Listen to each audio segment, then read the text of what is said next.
Okay, here we are, Matthew Russell Lee, Inner City Press, here in Foldy Square, covering the Southern District of New York courthouse pretty closely. Yesterday was the arraignment of Mr. Rafat Amarov. He's charged with controlling a Khalid Mediev, who was, we covered him in July. He was arrested traveling around Brooklyn with an AK-47, threatening an Iranian dissident. Then they arrested Rafat Amarov, and they appeared together behind me in 24th floor of 500 Pearl Street. Pretty much there's 2 terabytes of discovery. He pleaded not guilty. There's a guy called Polad Omarov who's in the Czech Republic, but Judge McMahon said she's not going to wait. These 2 will move toward trial. So we'll be covering that one closely.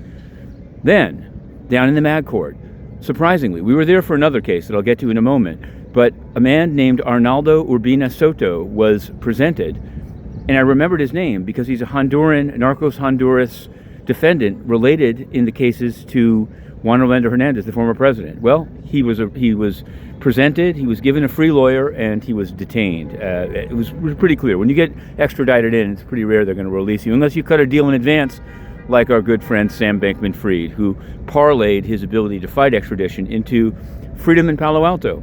So, Narcos Honduras, mark that one down. The free lawyer he was assigned ended up representing one of 2 defendants in a case of a robbery spree, 6 robberies in 4 hours, including 2 food trucks. It almost got dismissed because it wasn't federal enough in terms of interstate commerce, and one of the 2 was released. We're going to be covering, he was ordered released. It may happen today, or they may appeal in the building behind me, 4040. We're on top of that one. But here's the key. In that building 4040, we went to a case of Mutaz Hyassat. I'm going to spell it, Hyassat. Why do I say it? Because he's a Jordanian diplomat who, while employed by the UN ACABQ Budgetary Advisory Committee, committed a rape in New York City. Yes, a woman from New Jersey was drugged and raped by a UN official. And do you know what? He lost yesterday by default, and no one came from the UN, and no one came from the US mission. Total impunity. We've applied to re-enter.